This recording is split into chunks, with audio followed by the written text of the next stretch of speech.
Los tópicos anuncian que Australia está lejos de casi todo, y lo está. Que los australianos son amables, sanos y deportistas, y lo son. Que sienten indiferencia por su reina, la de Inglaterra, devoción por el rugby y miedo a cruzar los semáforos en rojo, y todo es en general bastante cierto. Los datos corroboran además que su nivel de vida es uno de los más altos del mundo y su nivel de inseguridad uno de los más bajos. Y sin embargo, este país con tan buen currículum tiene escondida desde hace años bajo la alfombra una historia tremenda. La historia de miles de niños aborígenes secuestrados hasta 1969 por el gobierno para educarlos como blancos, mezclarlos con blancos y convertirlos en blancos.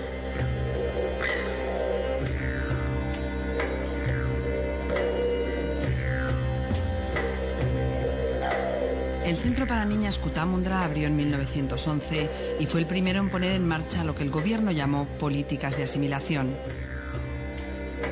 El objetivo, según los documentos de entonces, era rescatar a los niños indígenas de sus familias para asimilarlos a la comunidad blanca, y en este sentido la consigna de Cootamundra no se andaba con rodeos.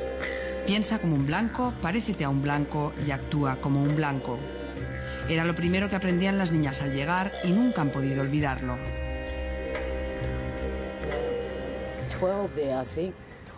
Cuando Claire llegó a Cootamundra no se llamaba Claire, pero 60 y pico años después ni puede ni quiere recordar su anterior nombre.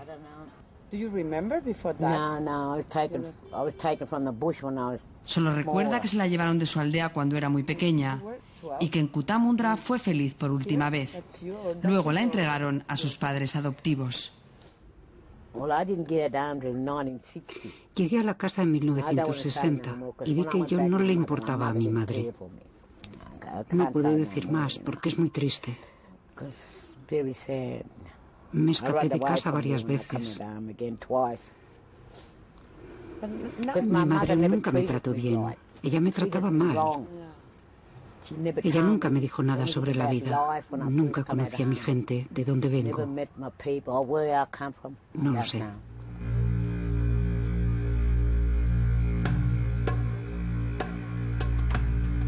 Hubo también escuelas de niños, pero el Departamento de Protección de los Aborígenes, que paradójicamente organizaba los secuestros de indígenas, prefería a las niñas. Las entrenaba para servir en casas de la clase media blanca y, lo más importante, las educaba en blanco para casarlas con hombres blancos con la esperanza de borrar de Australia la sangre negra.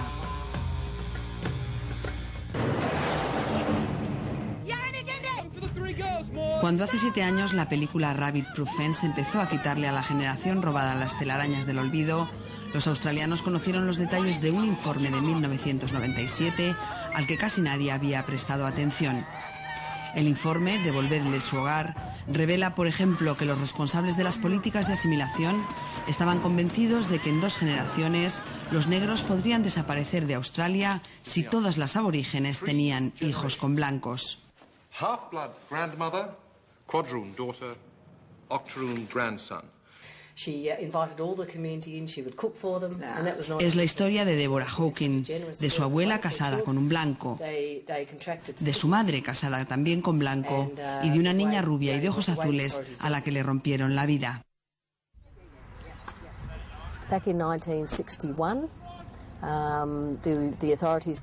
En 1961, las autoridades nos cogieron a mí y a mis hermanos y nos separaron. Tenía solo 18 meses y no me acuerdo, pero mis hermanos lo recuerdan con el miedo y el dolor por cómo nos separaron. Entraron sin llamar a la puerta y nos raptaron sin vestidos ni objetos personales. Nuestros padres no pudieron hacer nada. Éramos 4 y luego nos separaron. So when the children were removed, because there was 4 of us, we were separated. I knew that the people I was living with were not my parents. Sabía que la gente con la que vivía no eran mis padres, porque abusaron de mí de forma terrible. No sabía quién era y debía tolerar el abuso porque tenía miedo y no podía decir nada. No sabían nada sobre mi identidad. Así fueron los primeros 20 años de mi vida hasta que empecé a buscar a mi madre, a mi familia, y los encontré. Me llevó 2 años encontrar a mi madre, y cuando la encontré, vivía solo a 5 minutos de mí.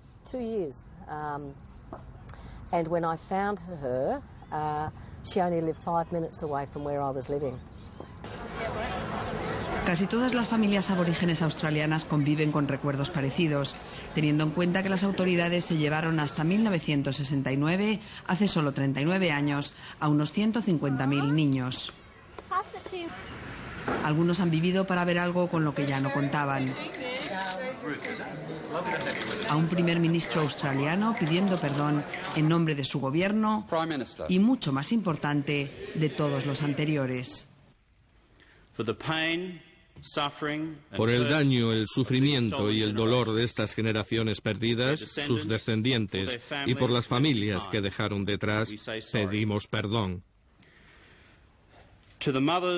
A las madres y padres, a los hermanos y hermanas, por haber roto familias y comunidades, pedimos perdón.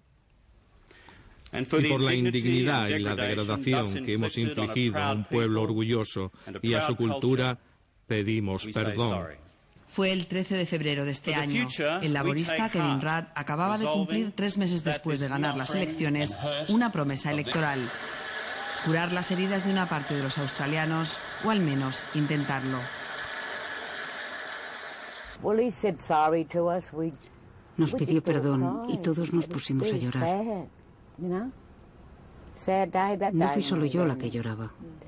Blancos, negros, todos llorábamos. Fue muy triste.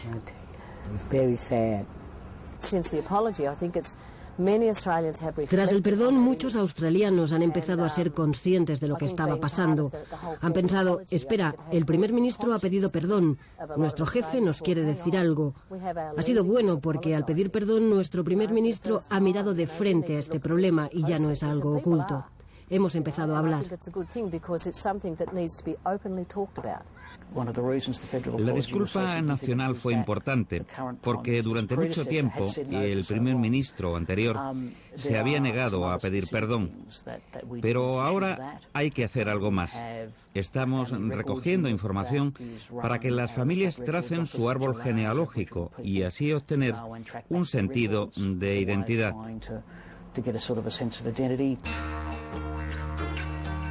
Encontrar a su gente, saber de dónde vienen, una obsesión que comparten muchas víctimas de la generación robada y un paso imprescindible para superar sus traumas.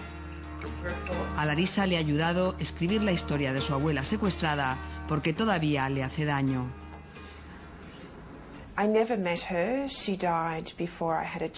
No la conocí. Murió antes de que la encontráramos. La verdad es que estas políticas dividieron mucho a las familias. Mi padre, por ejemplo, fue a buscar a su familia porque encontró documentos y pudo trazar sus orígenes, pero la encontró 3 meses después de que hubiera muerto su único tío. Por eso la pérdida persiste, porque ya no estamos a tiempo de encontrar a nuestras familias. Años de búsquedas, de preguntas, de silencios, un país entero mirando para otro lado y solo unos pocos alzando la voz. En 1987 el grupo Midnight Oil puso el dedo en la llaga con uno de sus discos más vendidos y se habló unos días de la generación robada. En 1997 el informe Devolverle su hogar sacó a la luz datos terribles y se habló unos días de la generación robada. En 2002 se estrenó la película Rabbit Proof Fence y se habló unos días de la generación robada. Pero solo ahora el problema ha entrado, y con reservas, en los planes de este país. Han tenido que pasar 39 años desde que el gobierno australiano suspendiera sus políticas de asimilación para que la Australia blanca reconociera la realidad y pidiera perdón a la Australia negra. Sin embargo, va a ser un camino largo y complicado porque buena parte de este país no quiere ni pedir perdón ni convivir con los aborígenes. Son parte de la tierra australiana desde hace 40.000 años, mucho antes de que la isla más grande del mundo se convirtiera en una cárcel y los presos en sus colonos. Pero ahora los 470.000 aborígenes que quedan en el país, un 2% de la población, se mueven en los márgenes de la sociedad, entre el desempleo, las drogas, el alcohol y los malos recuerdos. Cuando encontré a mi madre, lo más difícil fue llegar hasta la puerta de su casa. Pero tenía que hacerlo, así que llamé y ella abrió. Fue la primera vez que la vi. Me reconoció enseguida, pero ya estaba muy enferma y unas semanas después me llamaron del hospital. Me quedé junto a ella y por primera vez en mi vida llamé a alguien mamá. Le dije adiós, mamá, y murió.